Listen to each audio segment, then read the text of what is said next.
Hey, this is Joshua James on the homestead again. It was brought to my attention, somebody had a question about the integrity of the building we're in. Okay, so here we go. It's an insulation nightmare.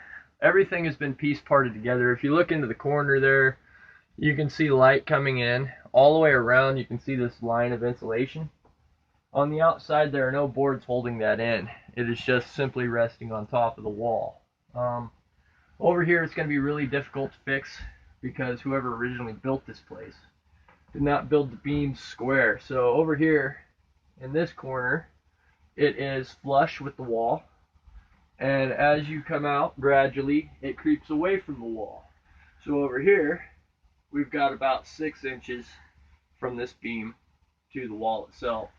And the log, it's not that easy to fix either because these logs that go across, these trusses here, are notched in such a way that that board is fitting exactly how it was made to fit. So I can't just jack it up and slide it back over and brace it in. It's not going to be that easy. So I've got to cut custom boards out of OSB for each individual pocket. Behind you here is our food storage.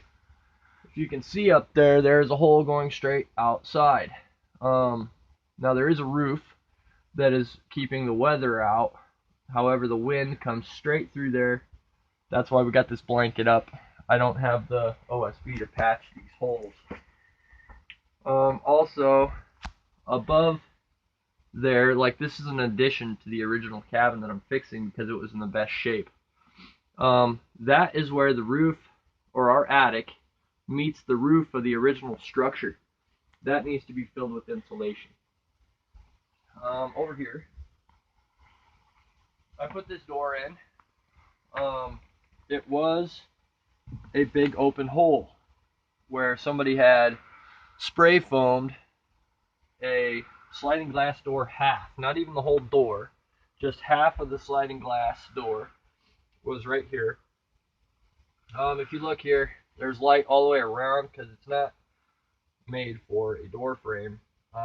But if I can get the OSB to patch this, it'll be alright. Back here, we've got the ceiling. We got insulation up and plastic up. We need OSB to finish it off. I don't want to do sheetrock because there's so many different angles here.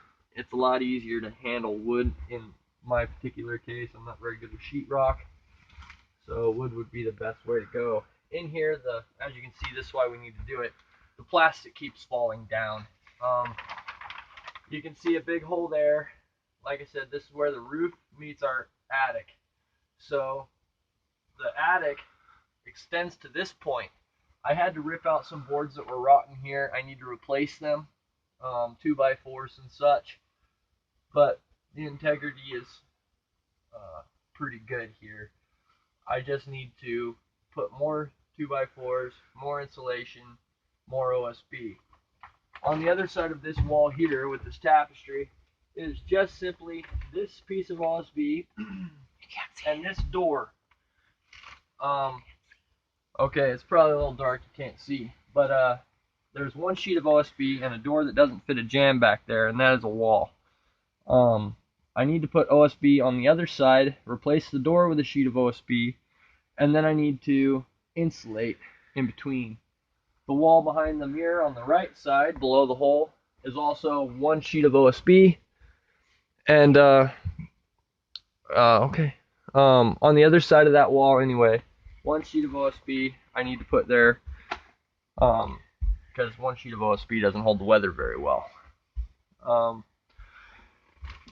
Other than that, also outside, all the way around, we've got some carpet down, but the carpet's the only thing between us and weather.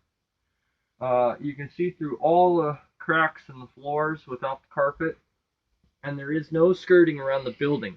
The building is about 2 to 3 feet, up to 5 feet off the ground in certain spots, and the wind is going right underneath the cabin, and it is forcing the hot air up through these cracks and crevices we have all over. So yeah, it stays pretty cold in here, even with this awesome wood stove. This is an earth stove by brand. It's bigger than this building needs, and that's probably the only thing saving our butts so far. But we're still freezing water bottles inside the house at night. So until I can get that OSB and insulation, we're going to be a hurting unit. We're using about 3 times the wood to 4 times the wood a place like this would need because of the insulation issues. And it's still not, like I said, still not getting warm enough. We're also missing a storm cap for our chimney, so when it's windy, smoke will come back into the chimney and come up through here. I haven't been able to find an 8-inch storm cap yet.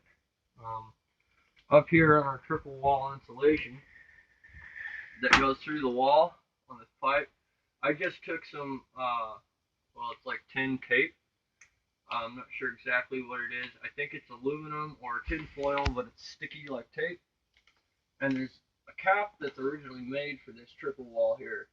I didn't have it, couldn't afford it, so I just taped it off. The outside is still completely open, mainly because I don't have a ladder that will get me up that high. Yeah, that's pretty much it. We need some, big gap sealer, and probably 20 cans of spray foam, and just to get all the cracks and crevices that we can't board up. But yeah, I really think that'll do it. All right, so I hope that answered your question about the integrity of the cabin. And it's pretty rough, but we're making do. All right, thank you.